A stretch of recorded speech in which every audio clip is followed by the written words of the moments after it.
আজ শুভ বিজয়া। শুভ বিজয়ের দিন থেকে আমি তোমাদের অ্যাকাউন্টস ক্লাসটা শুরু করছি। 1494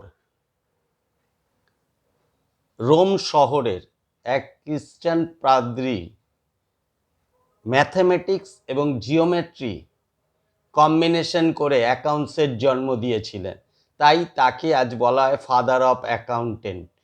ফাদার অফ অ্যাকাউন্টেন্সি যদি তোমাদের কোশ্চেনে আসে তবে তোমরা উত্তর লিখবে লুকা প্যাসিওলি। কত সালে অ্যাকাউন্টসের জন্ম হয়েছিল? 1494 অর্থাৎ 1494 সালে রোম শহরের এক খ্রিস্টান পাদ্রী অ্যাকাউন্টসের জন্ম দিয়েছিলেন ম্যাথামেটিক্স অ্যান্ড জিওমেট্রি কম্বিনেশন করে।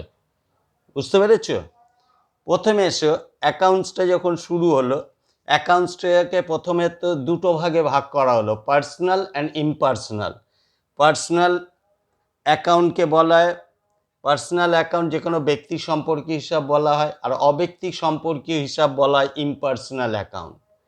তো দেখো, তোমরা যখন অ্যাকাউন্টস করবে তখন দেখবে অ্যাকাউন্টস যতই আমরা ক্লাসিফাই করি, অ্যাকাউন্টসটাকে তিনটে পার্টে ভাগ করা হয়েছে: personal account, real account and nominal account.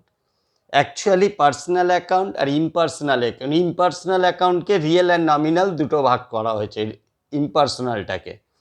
তো আমরা নর্মালি কোশ্চেন করলে অ্যাকাউন্টসের শ্রেণী বিভাগ করো, ক্লাসিফাই অফ অ্যাকাউন্টস, তখন আমরা তিনটে অ্যাকাউন্টসকে বুঝি: পার্সোনাল, রিয়েল অ্যান্ড নমিনাল। তো এই পার্সোনাল, রিয়েল অ্যান্ড নমিনাল তিনটে অ্যাকাউন্ট আমরা যখন জার্নাল করতে যাব তখন তার গোল্ডেন রুল বা ব্রিটিশ রুল হিসেবেই আমরা জানি। এছাড়াও আরেকটা রুলস আছে, মডার্ন রুলস আর আমেরিকান রুলস। ঠিক আছে, প্রথমে আমি আলোচনা করব গোল্ডেন রুল দিয়ে।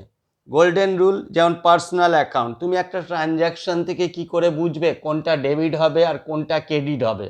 বুঝতে পেরেছ? তো পার্সোনাল অ্যাকাউন্টের গোল্ডেন রুল হলো debit is the receiver, credit is the giver. যে রিসিভ করবে সে ডেবিট হবে, যে পেমেন্ট করে বা দিয়ে দেবে সে ক্রেডিট হবে। এটা হলো পার্সোনাল অ্যাকাউন্টের গোল্ডেন রুল। ধরো Sachin receive from MS Dhoni, Sachin ধোনির কাছ থেকে রিসিভ করলো, তাহলে সচিন পাচ্ছে তাই রিসিভার ডেবিট হবে, ধোনি গিভার ধোনি দিচ্ছে তাই ক্রেডিট হবে। এরপরে এসো রিয়েল অ্যাকাউন্ট। রিয়েল অ্যাকাউন্টে বলা হচ্ছে what comes in debit, what goes out credit. যা আসবে ডেবিট, যা যাবে ক্রেডিট। অর্থাৎ তুমি যদি একটা টিভি কিনে আনো তাহলে টিভিটা ডেবিট হবে, ক্যাশটা চলে যাচ্ছে, ক্যাশটা ক্রেডিট হবে। এইভাবে তুমি রিয়েল অ্যাকাউন্টটাকে ট্রিট করবে। তাহলে রিয়েল অ্যাকাউন্ট কী হলো? Debit is debit, what comes in, credit what goes out. এরপরে এসো নমিনাল অ্যাকাউন্ট। নমিনাল অ্যাকাউন্টের গোল্ডেন রুল হলো ডেবিট হবে expense and losses are debit, income and gain are credit. যত এক্সপেন্স লস হবে সেগুলো ডেবিট, আর যত ইনকাম এবং গেইন হবে এগুলো ক্রেডিট হবে। এইভাবে গোল্ডেন রুলটা দেখানো হচ্ছে যে কোনো ট্রানজ্যাকশানে। ধরো ইলেকট্রিক চার্জ পেইড, তো ইলেকট্রিক পেইড করলে আমাদের কি হয়? ক্যাশটা চলে যায়, ক্যাশ রিয়েল অ্যাকাউন্ট, গোজ আউট ক্রেডিট। কিন্তু ইলেকট্রিক একটা এক্সপেন্স, এটা হলো নমিনাল অ্যাকাউন্ট। নমিনাল অ্যাকাউন্টে এক্সপেন্স আর লস হলে ডেবিট হবে। বুঝতে পেরেছো? আবার ধরো হাউস রেন্ট রিসিভ, বাড়ি ভাড়া তুমি পেয়েছো। বাড়ি ভাড়া পেলে আমরা ভাড়া কখনো পাই না, আমরা টাকা পাই। আর যেহেতু আমরা টাকা পাই, ক্যাশ আসছে, তাই ক্যাশটা ডেবিট হবে। আর ভাড়া পাওয়াটা হলো আমাদের ইনকাম, যে কোনো ইনকামটা ক্রেডিট হবে। বুঝতে পেরেছো? এরপরে এসো আরেকটা রুলস আছে, মডার্ন রুলস আর আমেরিকান রুলস। মডার্ন রুলস আর আমেরিকান রুলসটাকে একটু অন্যভাবে, তুমি যখন অঙ্ক করবে মডার্ন রুলসটাকেই ইউজ করবে বেশি, তোমার অঙ্ক করতে সুবিধা হবে। যেমন তোমরা একটা ক্যাশ বুক করছো, মডার্ন রুলসে কি বলা হচ্ছে? এলে ডেবিট, চলে গেলে ক্রেডিট। ইনক্রিজ ডিক্রিজের ব্যাপার, ইনক্রিজ মানে বেড়ে গেল, ডিক্রিজ মানে কমে গেল। তো এটাকে আমরা পাঁচটা ভাগে ভাগ করছি। মডার্ন রুল বা আমেরিকান রুলটাকে আমরা পাঁচটা ভাগে ভাগ করছি। যেমন ধরো asset, asset account, liability account, capital account, expense account, income account. এই পাঁচটার মধ্যে টোটাল অ্যাকাউন্টিং সিস্টেমটা সাজানো আছে। এবার এসো অ্যাসেট অ্যাকাউন্ট। অ্যাসেট অ্যাকাউন্টে কি বলা আছে? অ্যাসেটে ডেবিট কোনগুলো হবে, ক্রেডিট কোনগুলো? অ্যাসেট ইনক্রিজ হলে ডেবিট হবে, অ্যাসেট ডিক্রিজ হলে ক্রেডিট হবে। আবার ধরো লাইবিলিটি, কোনো লাইবিলিটি মানে দেনা বা দেবো বা দিতে হবে, যেমন ক্রেডিটার্স, ধারে মাল কিনেছি, ক্রেডিটার্স লাইবিলিটি। লাইবিলিটির ক্ষেত্রে কি হচ্ছে? ডেবিট হবে ডিক্রিজ, লাইবিলিটি যদি কমে যায় তাহলে ডেবিট হবে, ক্রেডিট ইনক্রিজ, অর্থাৎ লাইবিলিটি যত ইনক্রিজ হবে ক্রেডিট হবে, কারণ লাইবিলিটি একটা ক্রেডিট ব্যালেন্স। এরপরে এসো ক্যাপিটাল। ক্যাপিটালটা হলো লাইবিলিটি, কারণ বিজনেস আপনা আপনি তৈরি হয় না, বিজনেসকে তৈরি করার জন্য বিজনেসের টাকা আনতে হয়, টাকা বিজনেসের নিজের নয়, মালিকের টাকা, এবং তোমরা জানে প্রত্যেকের নিজস্ব স্বতন্ত্র সত্তা আছে, মালিক আলাদা সত্তা, বিজনেস আলাদা সত্তা। তো মালিকের তরফ থেকে যদি দেখো ক্যাপিটালটা, তাহলে মালিকের দিক থেকে কখনো দেখবে না, কারণ বিজনেসের তরফ থেকে নিজেকে বিজনেস ভেবে অঙ্ক করবে, তাহলে সহজ হয়ে যাবে। মালিকের টাকায় যেহেতু বিজনেস চলে, তাই ক্যাপিটালটা লাইবিলিটি। আর ক্যাপিটাল লাইবিলিটি হলে ঠিক এইভাবেই ইউজ হবে, ডিক্রিজ ডেবিট হবে, capital decrease debit, capital increase credit.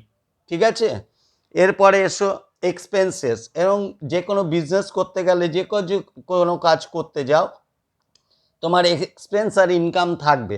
এক্সপেন্সের ক্ষেত্রে ডেবিট হবে ইনক্রিজ, যত এক্সপেন্স ইনক্রিজ মানে বেড়ে যাবে, যত খরচ বাড়বে সব ডেবিট হবে। ক্রেডিট হবে ডিক্রিজ, যত খরচ কমবে সেটা ক্রেডিট।